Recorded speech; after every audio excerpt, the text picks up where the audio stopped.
buenas tardes, ¿cómo están?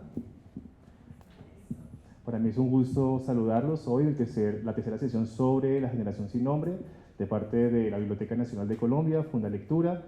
Hoy vamos a tener la tercera sesión que va a hablar sobre el erotismo en la poesía de la generación sin nombre.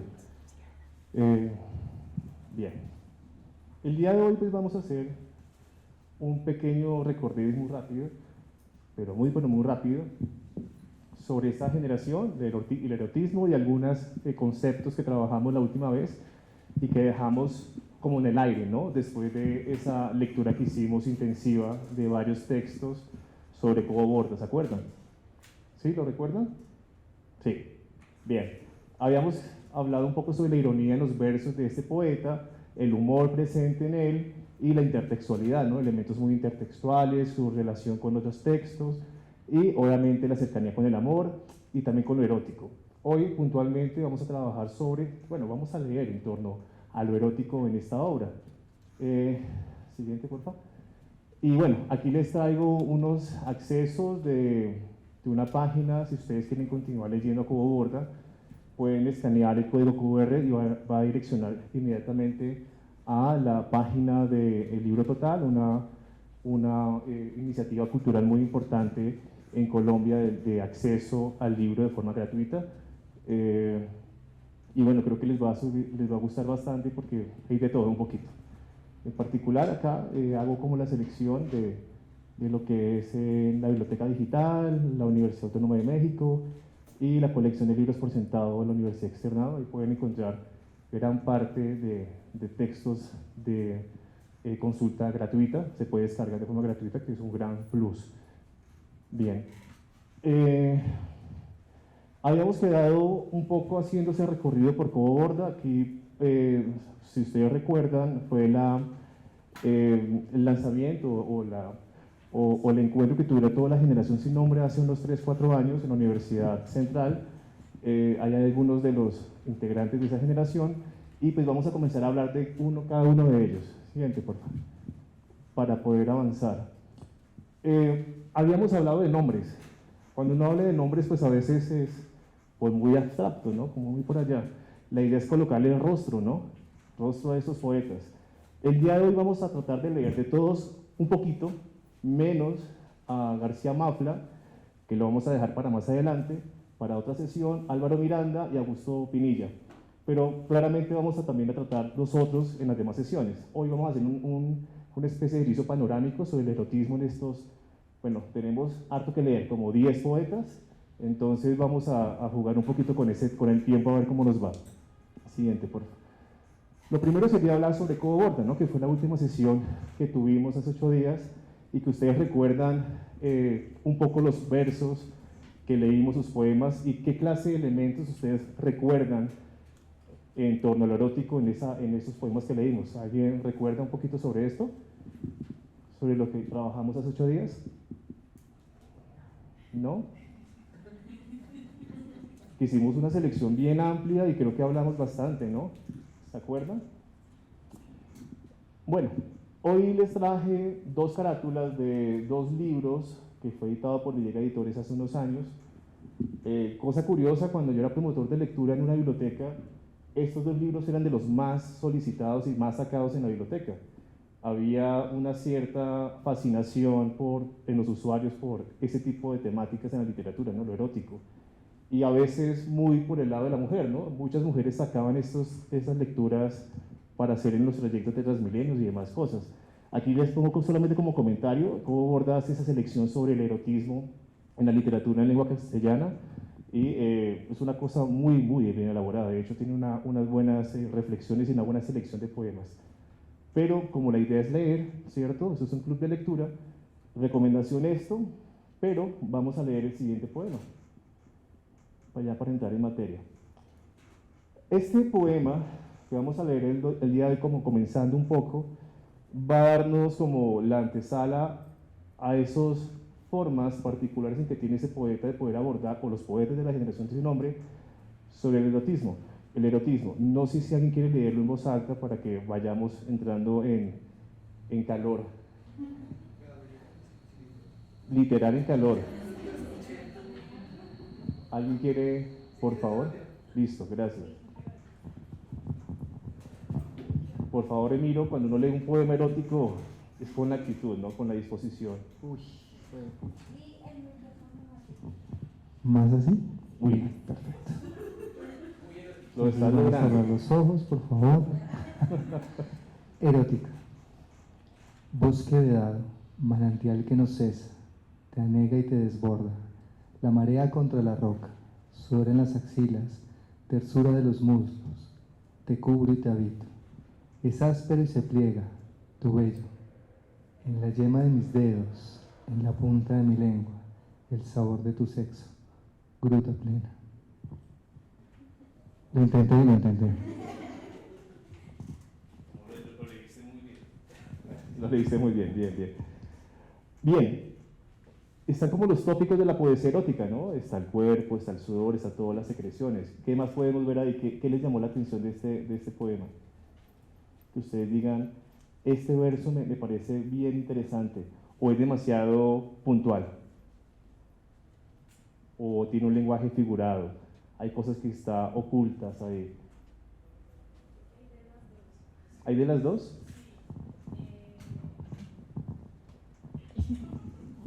¿Por qué? Digamos, bosque vedado, manantial que no cesa.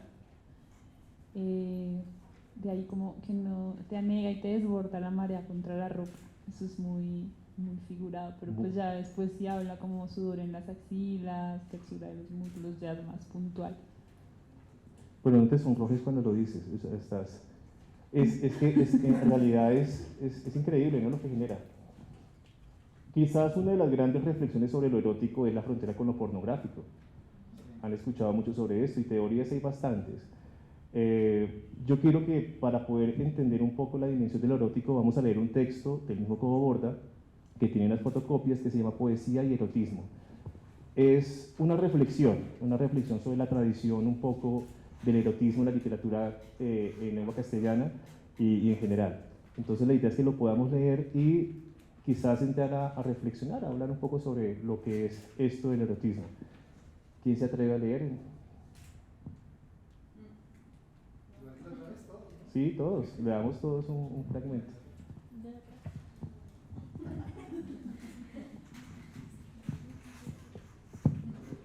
Poesía y erotismo, Juan Gustavo Cobor.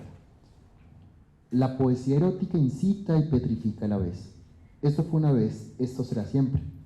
Puede lindar con la obscenidad y la pornografía, con aquello aparentemente sucio que la moral margina como tal. Cae en el manido estereotipo, en la cursilería que puede ser sublime. De Rubén Darío a Agustín Lara solo hay un paso, pero en sus momentos más altos es una piedra de toque que pulveriza toda esa turbiedad adolescente, toda esa inmadurez verbal. Porque la auténtica poesía erótica es creación pura, inventa, fabula, a partir de las ruinas, del abandono, la humillación, de la súplica. ¿Cómo era? Dios mío, ¿cómo era? Yergue su castillo de palabras. De modo certero lo dijo Antonio Machado en sus otras canciones a Guiomar. Todo amor es fantasía. Él inventa el año, el día, la hora y su melodía. Inventa el amante y más la amada. No prueba nada contra el amor que la amada no haya existido jamás. La poesía restituye las cosas a su sitio, les da valor, peso y jerarquía, demuestra la nauseabunda indolencia de los medios, nutriéndose de plácidos lugares comunes, repitiendo lo que otros antes han dicho, al asegurar, impávidos, que Borges no puede ser un poeta erótico por tímido y discreto, por elegante y ciego. Pues no, en el erotismo la reticencia también puede ser una virtud explosiva.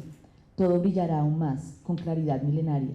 Así los poetas arábigo-andaluces. El mejor Neruda es el de residencia en la tierra, dirá a mi izquierda.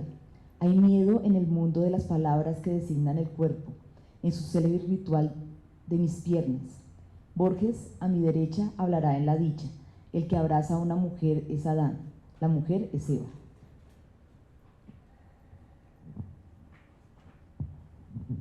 Todo sucede por primera vez.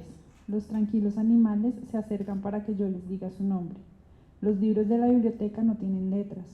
cuando los abro surgen. Loado sea el amor en el que no hay poseedor ni poseída, pero los dos se entregan.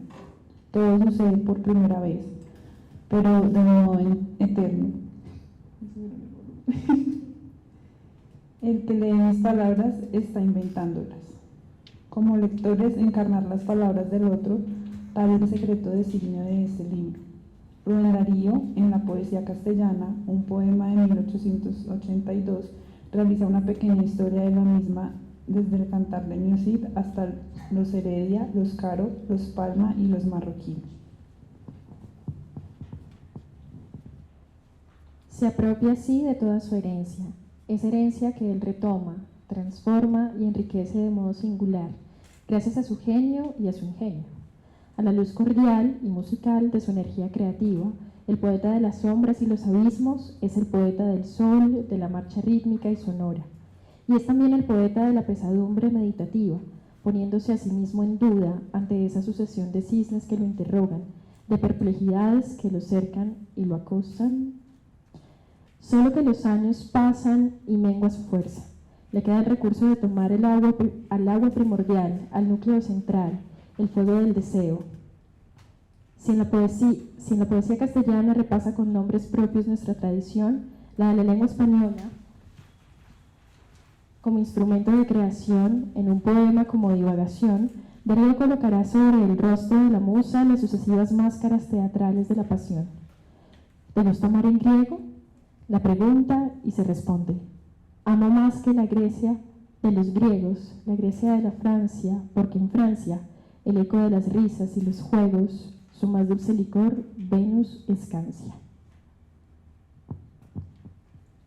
Venus en todos los idiomas, griego, francés, alemán, japonés, hindú. Recurrirá A los rostros sin ninguno, un espacio verbal abogatado de influjos y la desacierta página en blanco, donde debe colocar los signos de su emoción y de su incertidumbre. El deseo que incendia el mundo, con hambre de espacio y sed de cielo, como lo dice en forma única, y donde rasga la negrura con trazo incandescente. En el oscuro cielo Venus bella temblando lucía, como incrustado en ébano, un dorado y divino jazmín. Ante esa diosa se inclina, y en siderales éxtasis no dejar por un momento de amar, para concluir con este fascinante acierto. Venus, desde el abismo, me miraba con triste mirada. Bien, qué difícil, ¿no? Dice tantas cosas, ¿cierto? ¿Con cuál de todo lo que dice nos podemos quedar? ¿Qué elementos les parece atractivo, les atrae? ¿Qué les gustó? Porque siento que él quiere develar algo, pero también lo está ocultando. Él devela el ejercicio de lo erótico, pero también lo está ocultando con la otra mano. Dice, pero no dice del todo. ¿Por qué cree que pasa eso?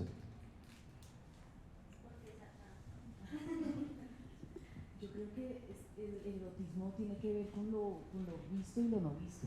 Claro.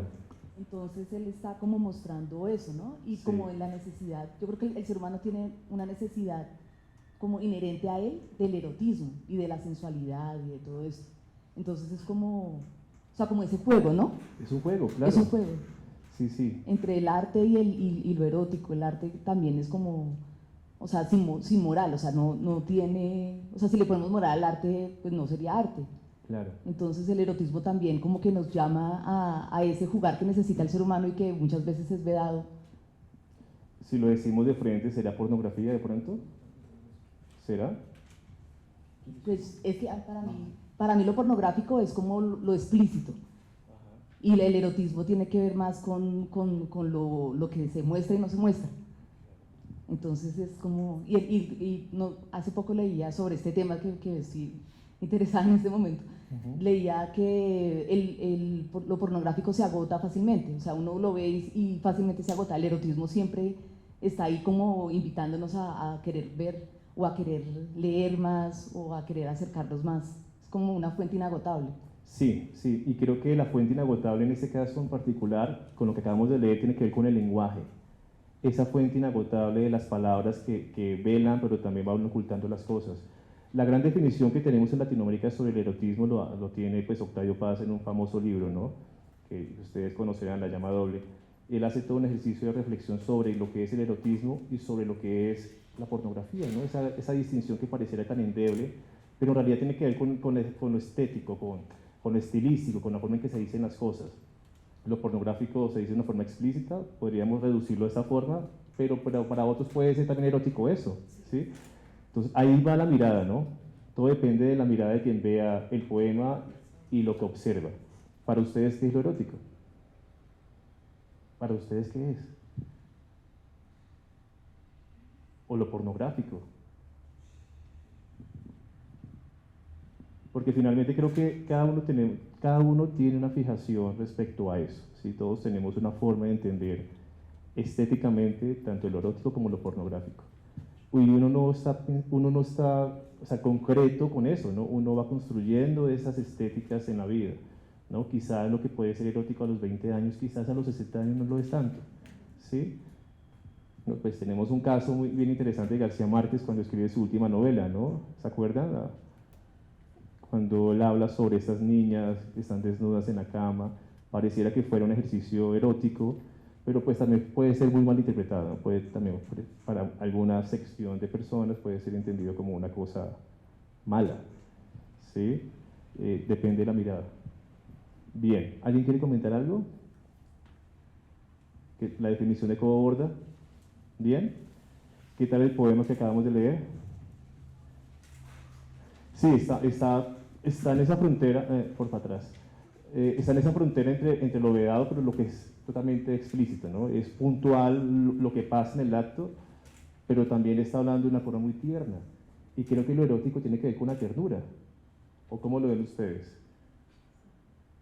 Pero también con lo agresivo, ¿no?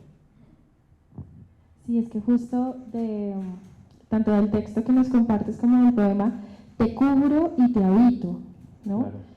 Entonces, cubrir, un verbo muy físico, ¿no? Yo me cubro con una chaqueta o cubro la mesa con un mantel y ahí está todo lo carnal, ¿no? Toda la materia.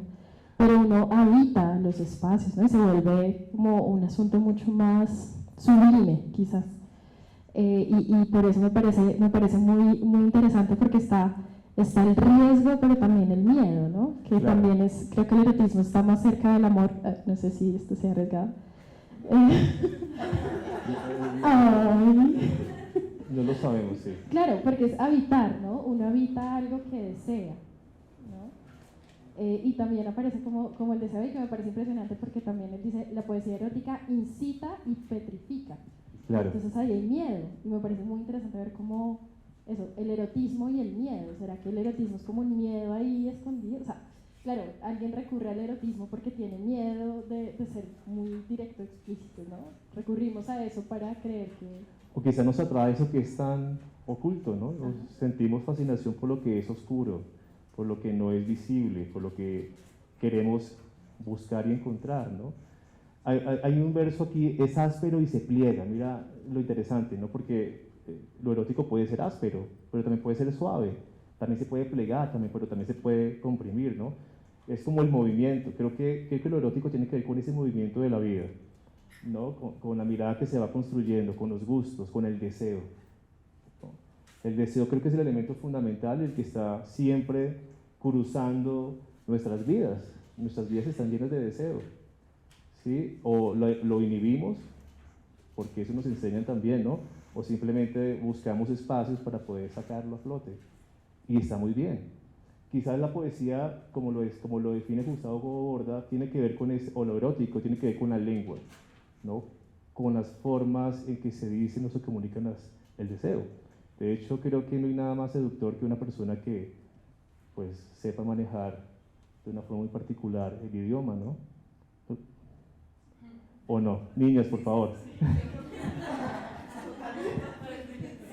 Hay algo ahí, ¿no? Hay algo de las formas de cómo podemos transmitir lo que deseamos con códigos que son a veces tan mortaces, tan directos, o más bien elaborados y pueden generar también cierto matiz.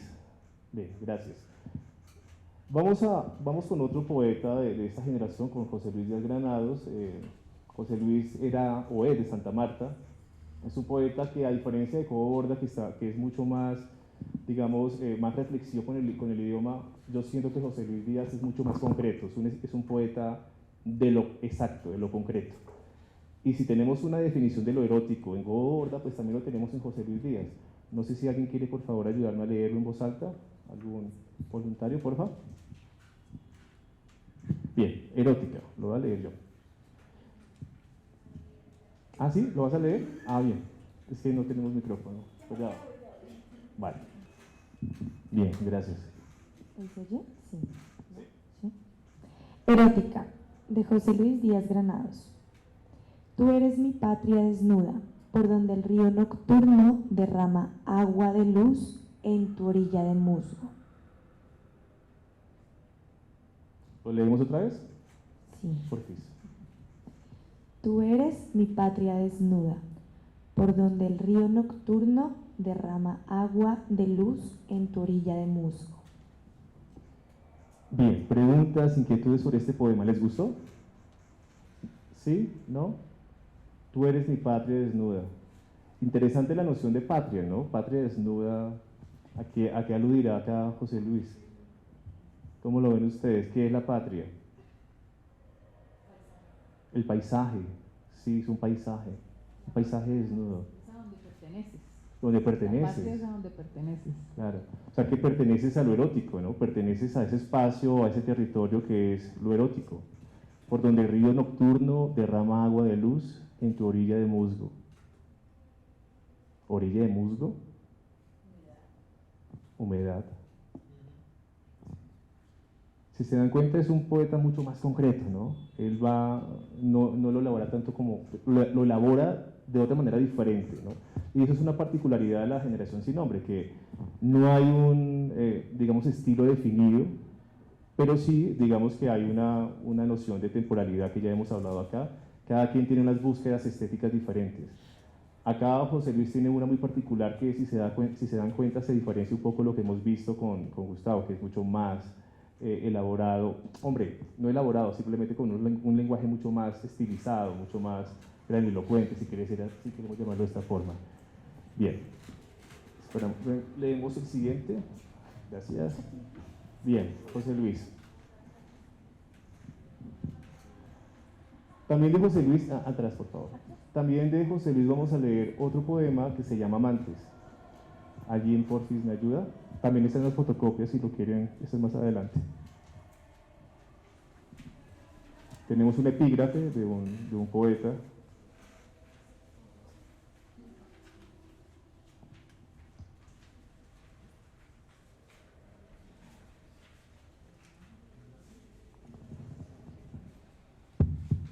Ya listo. Amantes de José Luis Díaz Granados. Beso de luz que a oscuras aún se queda. Vicente Alexandre. En el motel de noche, tú, clandestina, yo, secreto. Se va la luz y los dos nos borramos del mundo. Y en el túnel de negra incertidumbre surges desnuda para darme luz. Bello. ¿Qué pasó ahí? ¿Por qué fuerte? Porque pues es como un amor secreto, ¿no? Pero pues Sí. es secreto, pero como que se aman, ¿sí? Ajá. Son amantes. Es que subí loco. No sé, es que...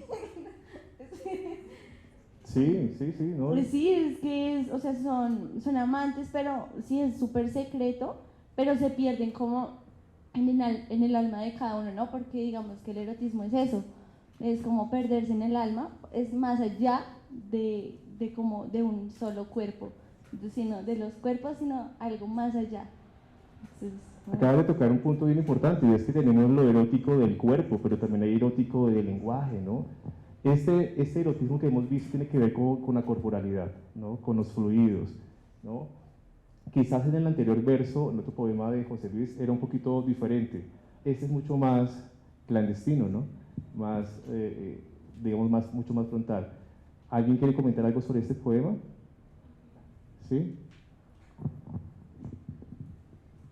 No, quería decir que me parecía muy curioso, ¿no? Luz, luz, luz, como si fueran instantes que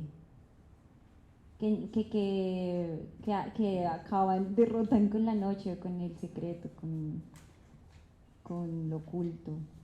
Ajá. Como que esa luz deja Sí, ver luz. algo de verdad en esa desnudez del cuerpo, no sé, algo así, como leo eso. Ya. Claro, sí, es eso. Y el título lo dice todo, ¿no? Amantes. El título ya está abriendo un poco el tema, ¿no? Y me interesa un poco cuando habla de clandestina y yo secreto, ¿no? Tú clandestina y yo secreto. Es bien bonito como lo define. Es bien, bien, bien bonito. ¿Sí? ¿Alguien?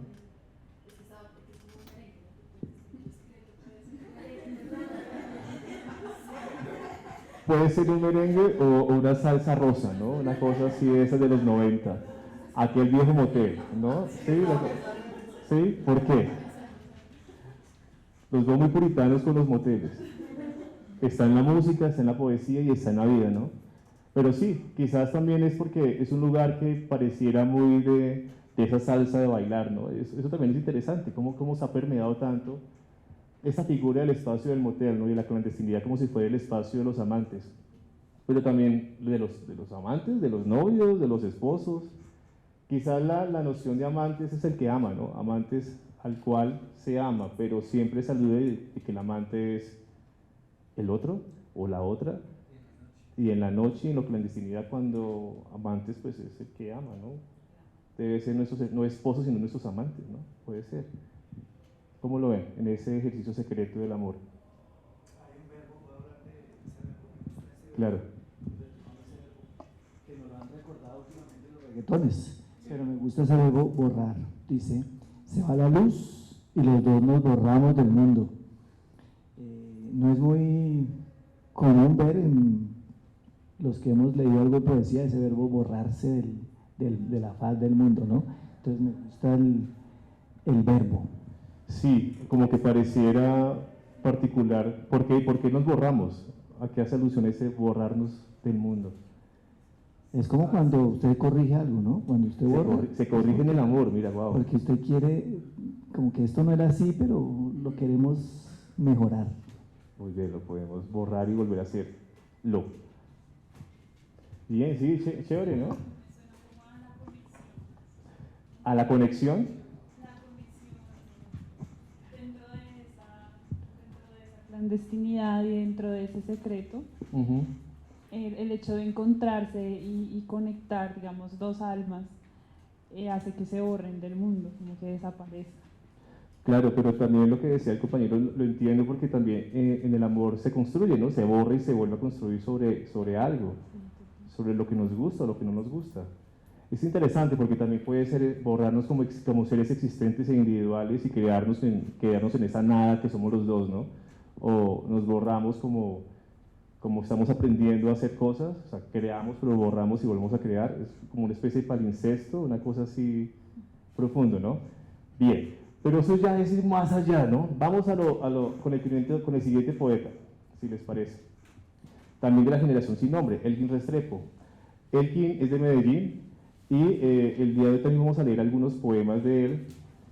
Si alguien, porfa, me ayuda a leer este que se llama Seducción. Allí, porfis. ¿Puedes pasar al micrófono, porfis, allá atrás? Gracias. Seducción. Gracias. Gracias. Seducción de Elkin Restrepo.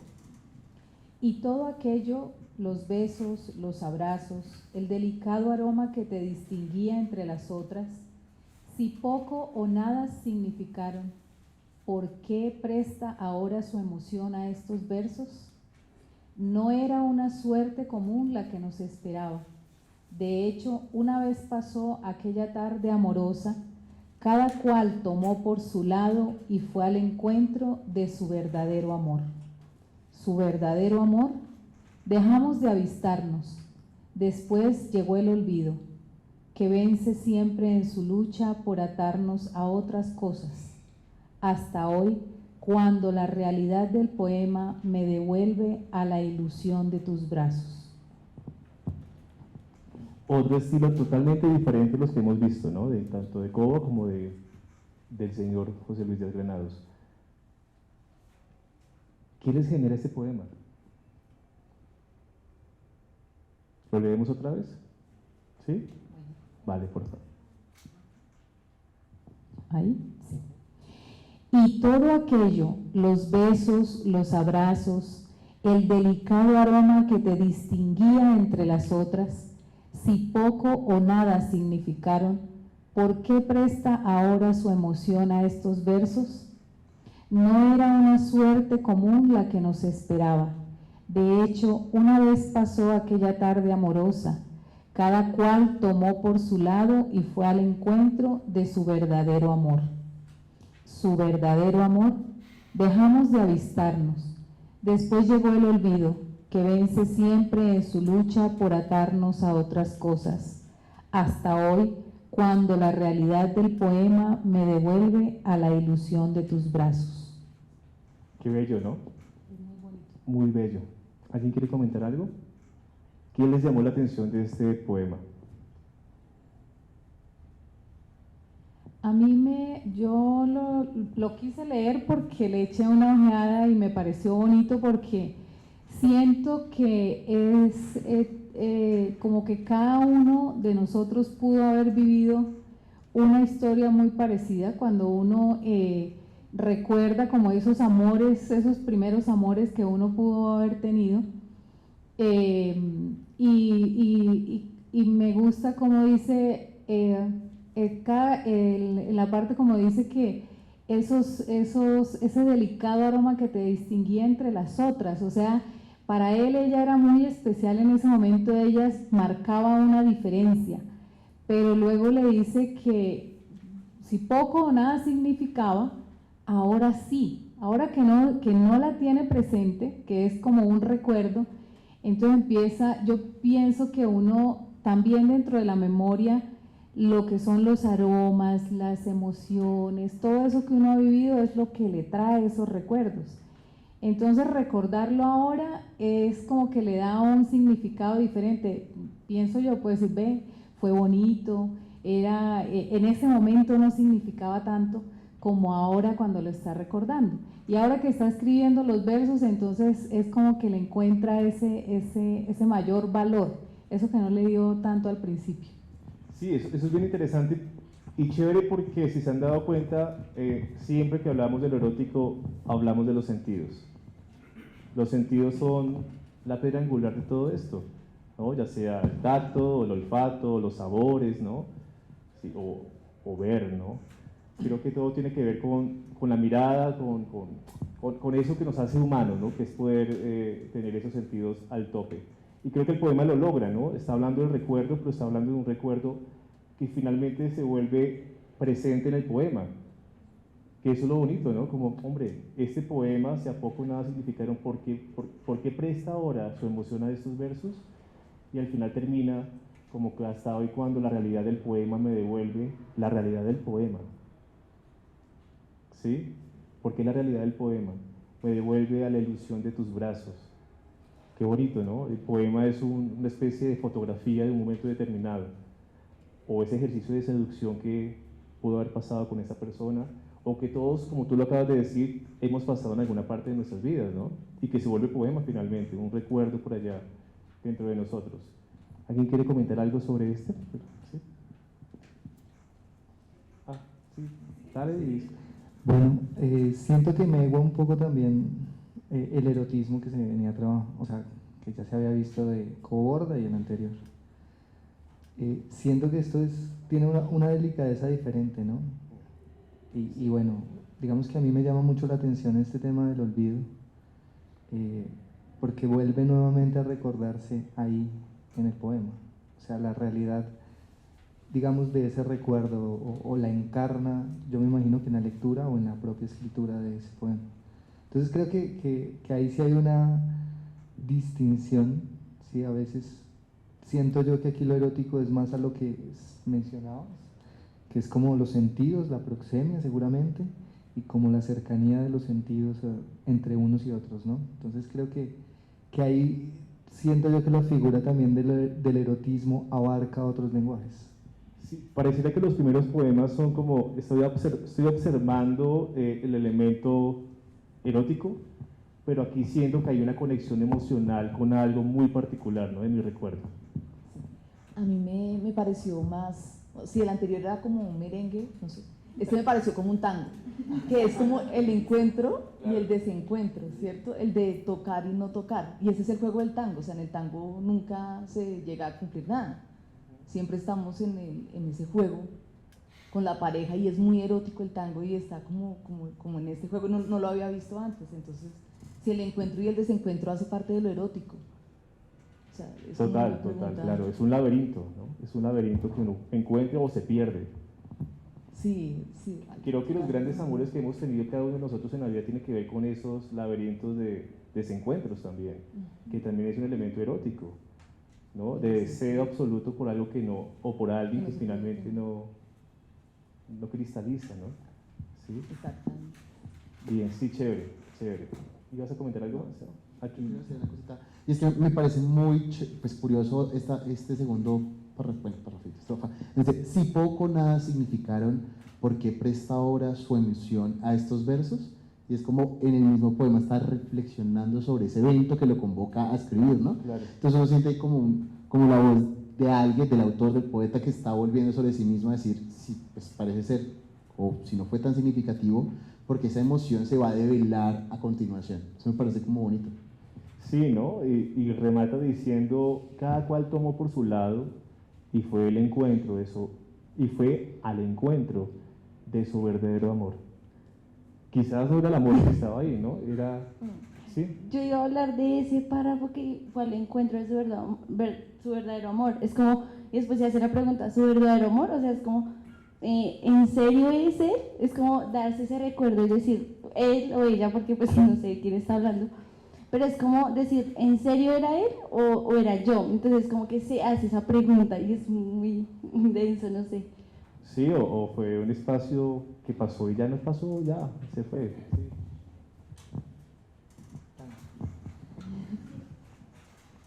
Precisamente iba a decir algo, ¿no? A decir algo al respecto, y es que hay como una contraposición de lo amoroso al amor, como si el amor fuera una cosa, ¿no? Que ata, que no se olvida, que está lleno de promesas, y empezaban los amorosos de Sabines, que yo no me acuerdo, sé que empezaba como los amorosos callan, los amorosos no sé qué, entonces los amorosos Sí, eso es. sí, decía así, ¿no? Dice así. Entonces es como que los amorosos están en ese juego del tocar, de la oscuridad, de lo infinito en el instante, pero no de un para siempre, por siempre, jamás, ¿no? Exactamente. Sí, por eso es interesante lo del verdadero, ¿no? Lo que es verdadero y lo que es apariencia, ¿no? Pareciera que esto es una seducción, ¿no? Aparente, algo que es efímero, pero que se vuelve eterno en el poema, que es como la forma en que él trata de darle la vuelta, ¿no? Pero es eterno, porque está en el poema, y cada vez que hasta el día de hoy, cuando la realidad del poema, me devuelve a la ilusión de tus brazos, ¿sabes? Un recuerdo que también es vivido, ¿no? Que está constantemente en la existencia. Sí, entonces pensaba precisamente eso, qué es lo que hace real al poema, ¿no? No solamente el recuerdo, sino que configura una realidad de algo que sucedió y que se recuerda, pero que además se recuerda con cierta, digámoslo así, sistematicidad, y es la distinción, no los aromas, la distinción, lo que sucedió, y luego lo que se recuerda, bueno, no sé. Claro, y date cuenta, me parece, lo que es verdadero, ¿no? Y lo que es la realidad. Lo verdadero tiene que ver con la vida conyugal quizás, pero la realidad tiene que ver con lo que pasó en ese lugar donde se encontraron los amantes, ¿no? Y se sedujeron. Qué interesante, ¿no? Elkin Restrepo es otra estética, ¿no? Por eso es que cuando hablamos de la generación sin nombre hablamos de, como dice una teórica, como pequeños islotes, como una diáspora. Son diferentes poetas con diferentes formas estéticas de asumir lo erótico, en este caso. Bien, continuemos con otro de Elkin, por favor. Sí. Yo no conocí la generación, o sea, como tal, no. Conozco los poetas, pero no sabía que se llamaban la generación sin nombre. Entonces, ¿en qué año o ellos se pusieron así, se unieron y se pusieron así, o fue los estudiosos de literatura que lo nombraron? tenemos un artículo del año, de un artículo del año 68 donde hay una fotografía muy famosa donde están gran parte de sus poetas y en el encabezado dice una generación sin nombre, porque son diferentes personajes reunidos, poetas, ya vamos a ver muchos de ellos, y quizás no había una conexión estilística, ¿no? Para muchos teóricos de la literatura es como la última generación como generación, porque lo que encontramos después de los años 70 es muchos poetas con diferentes formas de entender la estética de su obra y no se aglutinan como los nadaístas o como Pedricielo o como los cuadernícolas y todas estas generaciones, ¿no? Y este en particular. Ellos se reunían de vez en cuando, sí, pero en realidad, si te das cuenta, todos son de diferentes partes del país. Tenemos a José Luis, que es samario, tenemos a Elkin, que es paisa, tenemos Coborda, que es bogotano, sino que por cosas de la vida se reunieron en Bogotá en los años 70. Y también tenemos dentro de la generación a María Mercedes Carranza, que es una de las más conocidas. Lo que es interesante es que toda esta generación eran gestores culturales, poetas, pero sobre todo también eran narradores, escritores. De hecho, José Luis Díaz Granados escribe para niños. Tiene una selección muy buena de textos y novelitas para niños que me parece que es una cosa muy loca a diferencia de otras generaciones, ¿no? Que escribían solamente poesía. No, muchos de ellos escriben también narrativa, ¿sí? Y eso es bien interesante. Entonces, digamos que es un colectivo que se reúnen y son llamados la generación sin nombre y para muchos la generación desencantada, los poetas desencantados, ¿vale? Y tiene que ver también con Golpeados, porque como vimos la última sesión, Golpeados era una revista que estaba en esa época también muy cerca, pero es otra historia, ¿vale? Bien, Elkin, ¿quién quiere leer en otra lengua? ¿Tú? Bien. En otra lengua. No hablaban el mismo idioma. Además estaban de paso en una ciudad que no era la suya. El encuentro sucedió en una calle cualquiera, de la cual desconocían hasta el nombre. No en su calle, ni en su ciudad, ni siquiera en su lengua, en un mundo fuera del mundo. Sorpresa, inquietud, risas, ante tanta imposibilidad junta. Qué manera enrevesada de cruzarse el amor. No contaban, sin embargo, con otra oportunidad. Hablaron sin entenderse, caminaron sin saber a dónde, en un bar, mientras sorbían un café, no dejaron de mirarse a los ojos. Mejor el silencio que las palabras, mejor los besos que los obstáculos insalvables. Y aunque aquella no era su ciudad, ni ese su idioma, ni el mundo, su mundo, el amor muy pronto les entregó lo propio y conocido. El amor es su fino encaje de azares y circunstancias. Qué hermoso. Y otra vez Elkin con lo clandestino, ¿cierto?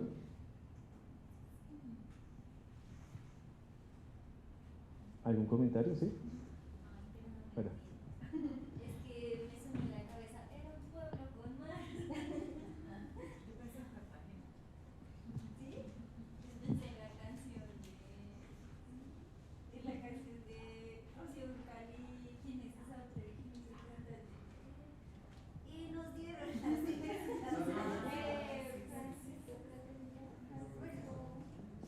esa canción, como la clandestinidad y nunca más voy a volver a mis años. Sí, sí, tiene mucho de eso. Yo iba a decir que me llama la atención de nuevo como esto de la seducción y dentro de lo efímero, ¿no? Como que este juego rápido y también mucho como la figura del silencio, ¿no? Siento mucho que dentro de lo erótico está el silencio también, como lo que no expresamos con las palabras, sino con lo que sentimos, con los olores, con lo que callamos también. Sí, y el título, ¿no? En otra lengua. No hablaban el mismo idioma, pero hablaban uno en común, ¿cierto? Sí. Creo que es como si se dan cuenta, es toda una narración, toda una historia, ¿no? Es muy narrativo también en muchas partes, ¿no? Se contaban en un bar, hay muchos mientras sorbían un café, ¿no? Es muy nos lleva de la mano diciendo qué es lo que está pasando en esta historia. El amor y su fino encaje de azares y circunstancias. ¿Sí? El amor y su fino encaje de azares y circunstancias. Y creo que todos hemos soñado alguna vez con esto, ¿no? Encontrarse con un desconocido en algún momento determinado de la vida. Esto es erótico también, ¿no? Bien. Seguimos.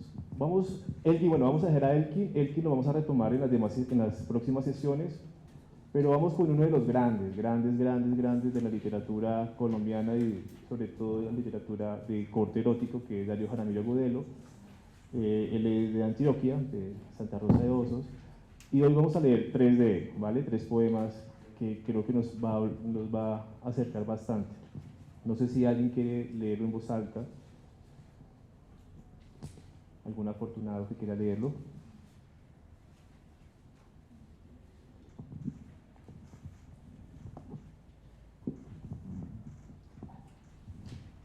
Siete, de Darío Jaramillo Agudelo. Alabanza de mi noche blanca, supresión de los abismos de mi corazón, aniquiladora de mis momentos atroces. Benditas tu caricia y tu palabra, señora de la apacible ronda. Muchacha mía que detesta llorar por la mañana, muchacha que habla solas por la casa y ríe. Ola frágil, bajo mi cuerpo ardiente, tu cuerpo mío se calcina en un delirio de luz, y entonces somos una sola sustancia, flor de mis jadeos y mis éxtasis. Tú, la callada, con tu mano en mi pecho diciéndome la claridad calladamente, permitiéndole al tiempo transcurrir sobre nosotros sin rozarnos, nosotros, juntos, los eternos. Bien. ¿Comentarios? Pues, bueno, yo he seguido a Darío cuando era joven y bello. Sí. Y tiene Tu lengua, hay otro muy bueno, Tu lengua, yo vuelo a ti, podría perfectamente suprimirte de mi vida, no contestar tus llamadas. A mí lo que me gusta de Darío, cuando me encontré un libro por allá andando en la biblioteca, cuando estaba en la universidad, me gustó mucho porque él trae las palabras que usamos nosotros todos los días y lo vuelve un poema sencillo y bonito y claro. Y el que lo lee dice, este es mío. Entonces ese me gusta tanto. Yo tengo aprendido como 2, pero son tan cercanos a la realidad. Cuando uno lo lee dice, ¿quién era este señor? Y miré y busqué y tengo el libro, una edición de las primeras que hizo él, muy buenos. Para resaltar lo que digo, las palabras de la cotidianidad hecha poema, pero es un maestro. Y se siente, ¿no? Lo que hemos visto en los diferentes poetas, uno siente de cómo aborda el salto un poco a Elkin, que es un poquito más narrativo, a José Luis Díaz Granados, y en él es como cotidiano, tienes toda la razón, como muy de la vida. No sé, ¿qué verso les gustó? ¿Qué les pareció así contundente en este poema? Qué pena decir, güey. No, dile. Cuando yo lo resalto, yo quiero ver el libro que tengo y a mí me gustaba esa última, Los Eternos. A mí esas palabras me calaban, ¿no? Sí, nosotros juntos, los eternos. Los eternos. Sí, es contundente. Profundo, ¿no? sólido. Sí. Y cierra de una forma, pues genial, ¿no? Comienza con alabanza, ¿no? Hay una alabanza, hay una iniciación hacia algo que se está siendo totalmente adorado, para finalmente cerrar con eternos. Me hago entender como que se está alabando algo que finalmente es eterno, que es el amor, ¿no? Esa muchacha que habla a solas por la casa y ríe, ¿no? Qué bonito. Ola frágil, bajo mi cuerpo ardiente, tu cuerpo mío se calcina en un delirio de luz, y entonces somos una sola sustancia. Siempre está la idea de la unión, ¿no? Flor de mis jadeos y mis éxtasis, tú, la callada, con tu mano. En mi pecho diciéndome la claridad calladamente, permitiéndole al tiempo transcurrir sobre nosotros sin rozarnos, nosotros juntos, los eternos. Bendita tu caricia, Bendita tu caricia y tu palabra, señora de la apacible ronda, muchacha mía que detesta llorar por la mañana. Supresión de los abismos de mi corazón. Imagínate que alguien te dijera eso, ¿no? Mira, Paula, tú eres la supresión de los abismos de mi corazón.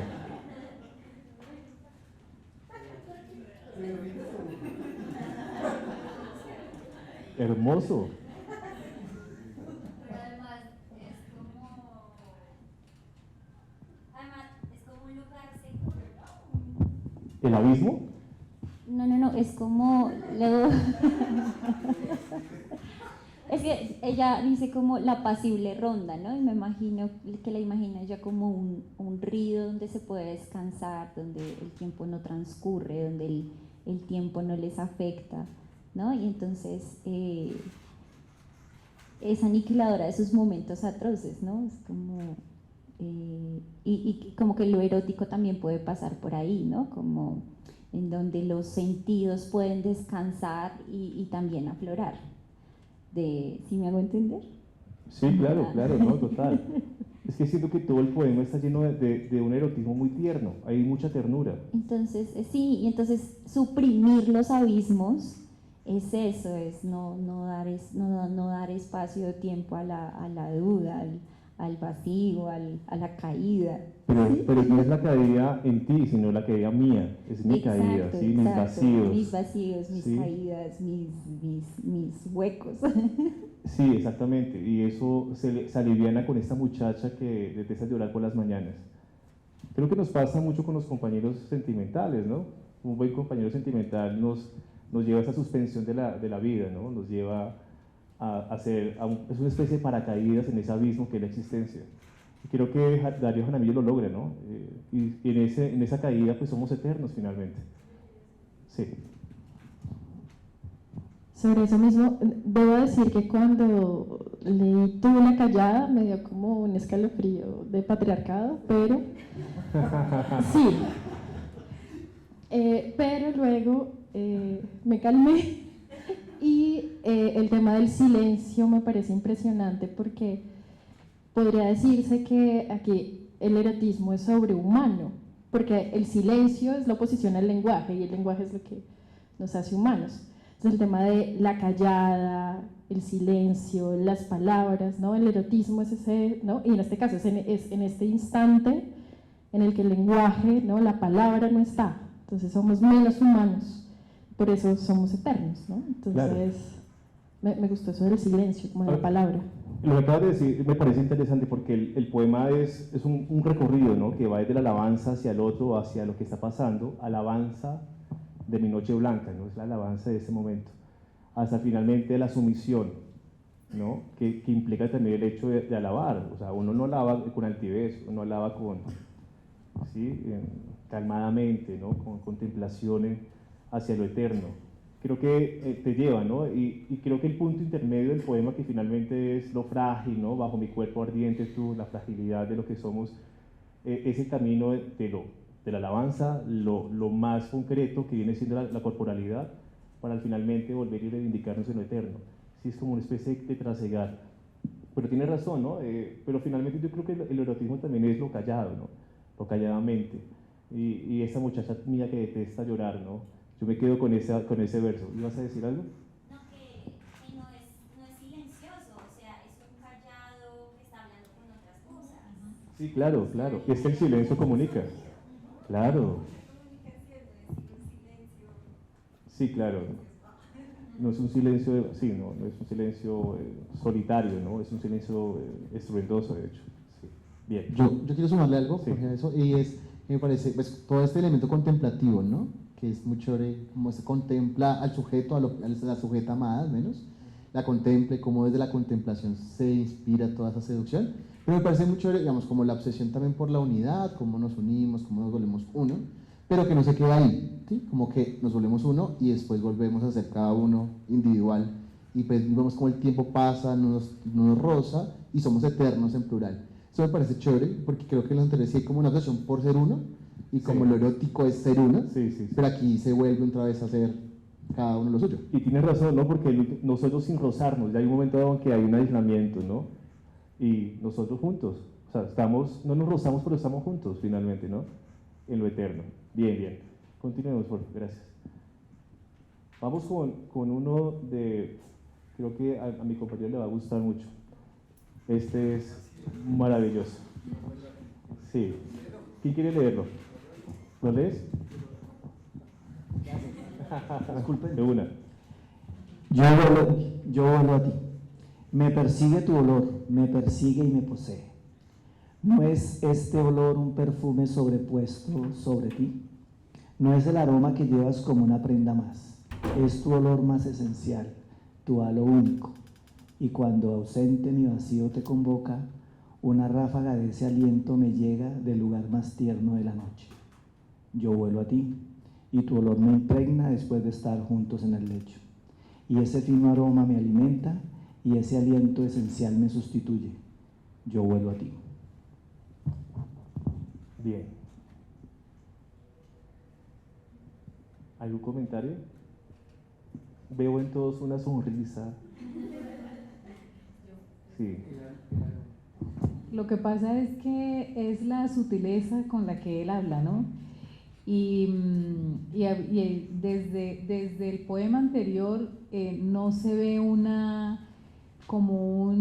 el temor que tenía la compañera del patriarcado. Sí. No se ve aquí, porque él habla de una manera muy sensible, muy respetuosa, y es de esa relación entre los dos. Los dos poemas han sido de su relación, la relación con su pareja. Y a mí lo leo y me llama la atención, me gusta porque es delicado en lo que está diciendo, y en realidad él es siento en todas esas palabras que él es el que está más sometido a ella desde eso que ella le produce, ¿sí? Desde lo que él siente, desde sentirla ahí con él, que es parte de él, no como un dominio, sino como una integridad, como una integración de los dos. Sí, muy bello eso, sí, tienes toda la razón. Bueno, yo vuelvo nuevamente como con un ejercicio aquí que leo en él, y es algo muy prosaico, ¿no? Que tiene que ver con el olor. Sí, nuevamente los sentidos, pero esta vez es pensar en el olor como ese otro régimen que no está constantemente tan activo como la visión, ¿sí? Entonces es como cerrar los ojos y dejarse llevar también por esta esencia, ¿sí? Y creo que eso es lo que de cierta manera me lleva a pensar en este poema. Un poco como eso, ¿no? Algo muy parecido a lo de Susskind, seguramente. Sí. Y mira que, perdón, cuando leímos el poema de él, que bueno, yo también, y ahí él decía el delicado aroma que te distinguía entre las otras, entonces vuelve otra vez aquí el olor, eso que te hace recordar. Sí, claro, el olor. ¿Alguien quiere comentar algo? ¿Sí? ¿Vas a decir algo?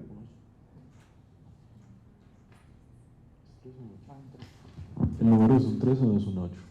Estoy un poco conflictuado con eso. Es un 3. Sí, es un 3. Hombre, los olores es una cosa que son cotidianos, que pueden ser muy cercanos, pero muy repulsivos también, ¿no? Esa fina, otra vez, como que todo huele, pero hay olores que atraen y otros que no tanto. Pero para muchos otros hay olores que son fuertes, que son atractivos también, ¿no? ¿Cómo? Al olor, por ejemplo, según los sentidos, es el que más rápido te acostumbras. Claro, uno se acostumbra más rápido. Entonces, Sí. Siento que a veces más desde lo perceptivo en lo visual es un poco más complejo. Aquí por eso, digamos, tiene mucha fuerza esto del olor. Yo creo que el olor, a diferencia de la visión, es que te posee, lo tienes dentro, ¿sí? De una forma diferente. Lo porta, sí. Sí, en cambio que en la visión uno puede mirar para otro lado y como que todo continúa. O escuchar, uno simplemente omite lo que está sonando y continúa, ¿no? O el sabor, tú lo puedes hasta tratar de sacar de ti, ¿no? Pero el olor como que te invade totalmente. y hay olores de olores. Y hay personas que tienen un olor muy, muy agradable, ¿no? Lo han sentido en la vida, que uno dice, bueno, huele muy rico, ¿qué le vamos a hacer? Y eso es normal. Y eso hace parte de la poesía erótica, ¿no? Ese final, que otra vez como la fusión de yo vuelvo a ti, ¿no? O sea, yo me anulo como ser porque yo soy una extensión tuya, yo vuelvo a ti, ¿sí? Pero si te dan cuenta, él no niega el yo tampoco, no, yo, ¿no? En vez de decir vuelvo a ti, digo vuelvo a ti, pero él siempre está su yo por delante. Eso es bien, y ese aliento esencial me sustituye. Los alientos que son una cosa hermosa también, ¿no? Y ese fino aroma me alimenta, o sea, es un olor que alimenta. Y tu olor me impregna después de estar juntos en el lecho. Yo vuelvo a ti. ¿Sí?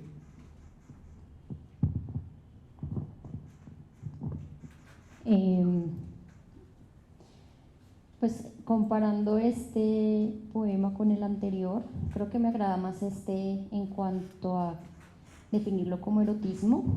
El anterior se me hace que es un poco idealista y medio como pintas de apego, un poco como solventar las faltas internas a través de idealizar a una persona. Entonces para mí eso no me representa mucho el erotismo. En cambio este me agrada mucho porque para mí erotismo por alguna razón para mí es algo más físico. También obviamente está envuelto en la parte emocional, pero me agrada mucho el énfasis que le hace en el olor, ¿no? Porque se me hace que es más real, no es tan idealista como el anterior, sino que del mismo erotismo puede detallar ese tipo de características de esa persona que es el olor. Entonces me agrada más este poema. Sí, y yo siento que también el otro tiene un lugar común, ¿no? Que es, pues, es el espacio donde se hace el amor, ¿no? Pero acá hay un elemento que está por encima, ¿no? Es una forma diferente de decir lo mismo. Creo que ahí va lo virtuoso también de este poema, ¿no? Está hablando del hecho también, pero lo está diciendo de una forma totalmente diferente, tiene otra focalización. Sí, tienes razón. Gracias. Damos con siguiente, por favor. Ah, sí. Es como una cebolla. Me encanta. Sí. Estoy cansada. No. No me culpen, es el trabajo. Me encanta. Porque sí, dice, es que no es ese perfume que tú llevas puesto, no es la prenda, o sea, no es lo que está por fuera, y el poema arranca de afuera, ¿no? La prenda, y entra hasta llegar al aliento, que es el aroma más profundo que podría pensarse. Entonces, pero regresa a yo vuelvo a ti, o sea, arranca y termina. Entonces sí, como una cebolla, es esencialmente una cebolla, ¿no? O sea, no va a cambiar el olor, no va a cambiar la textura, pero sí se pueden sacar las capas, y así es el erotismo, ¿no? Sí, es como el principito, ¿no? Lo esencial es invisible a los ojos, ¿no? Igual pasa con lo que es eso que no sabe qué es, pero que no es la ropa, que no es la piel, es otra cosa, ¿no? Y lo dice, ¿no? Es un aliento esencial, es algo que está por encima, es un halo, es halo único, es una cosa ahí medio metafísica. Yo quería como poner una reflexión pensando en esto de lo erótico. Lo erótico va de una gama desde blanco a negro y toda la gama de grises. Y hay zonas luminosas y hay zonas oscuras. Y digamos, el amor, digamos, de pareja puede estar dentro de una zona luminosa, ¿no? Igual tiene que ver con las pulsiones del ser humano, con las pulsiones más animales y más sensibles. Y por esta razón no podemos ponerlo en discursos, digamos, de patriarcado, de feminismo, de esas cosas, porque es una gama gigantesca. Y si le ponemos digamos, esas amarras al arte, nos vamos a privar de muchas cosas. Igual lo erótico pues tiene que ver con, a cada uno de nosotros tenemos nuestras perversiones, por así decirlo. Y muchas de esas, y digamos en estudios sociológicos, tiene que ver con la sumisión, con la dominación. Y no quiere decir que al que le guste la sumisión y la dominación en el sexo que quiera ser un violador, una violadora, o sea, no. Entonces es como dejar esa reflexión.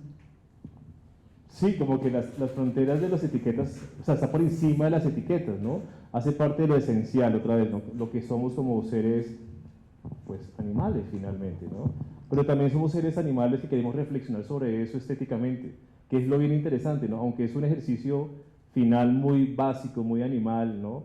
El sexo como tal, lo que hacemos con eso después es un elemento estético que lleva todo un ejercicio racional, ¿no? Sensitivo, y eso es lo que es lo bello. Están los dos mundos, ¿no? También, sí, sí, es muy complejo, porque para muchas personas también lo erótico es lo racional, lo totalmente calculado del discurso de alguien, ¿no? También lo he escuchado, ¿no? Me parece una persona muy racional, demasiado sesuda y me gusta eso. Para otros no, lo erótico es más bien cómo dicen las cosas de bellamente dichas, ¿no? Por decirlo de alguna forma. Es muy complejo, pero chévere. Sí. ¿Vas a decir algo? Sí. Ha dado este poema para muchas cosas, me ha gustado. Y es importante pues, escuchar a todas las voces y entender qué nos suscita cuando leemos algo, ¿no? Y no dejarlo al olvido, porque muchas veces, y así pasa, me gustó la comparación, el símil que hizo aquí la compañera con la cebolla, yo no lo había visto así.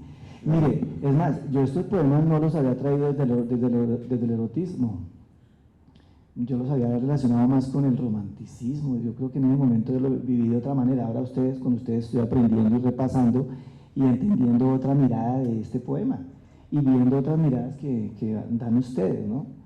Y yo podría decir que este poema es un micro resumen del perfume de Patrice Susskind, los que lo han leído. Sí, sí. ¿Cierto? Así Milo ya lo había dicho, ¿cierto? Milo ya había... Sí, algo así. Empezó con ese olor y terminó en ese aliento esencial que lo sustituyó, ¿no? Y que lo poseyó al final. Bien, muchas gracias. Vamos a avanzar porque si no terminamos. ¿Listo? El 8. ¿Alguien quiere leerlo para terminar con Darío Jaramillo? Gracias. 8. Tu lengua, tu sabia lengua que inventa mi piel, tu lengua de fuego que me incendia, tu lengua que crea el instante de demencia, el delirio del cuerpo enamorado, tu lengua, látigo sagrado, brasa dulce, invocación de los incendios que me saca de mí, que me transforma, tu lengua de carnes sin pudores, tu lengua de entrega que me demanda todo, tu mía lengua, tu bella lengua que electriza mis labios, que vuelve tuyo mi cuerpo por ti purificado, tu lengua que me explora y me descubre, tu hermosa lengua que también sabe decir que me ama. Bien, pasamos del olor al sabor, ¿no? Sí. ¿A qué les sabe este poema a ustedes?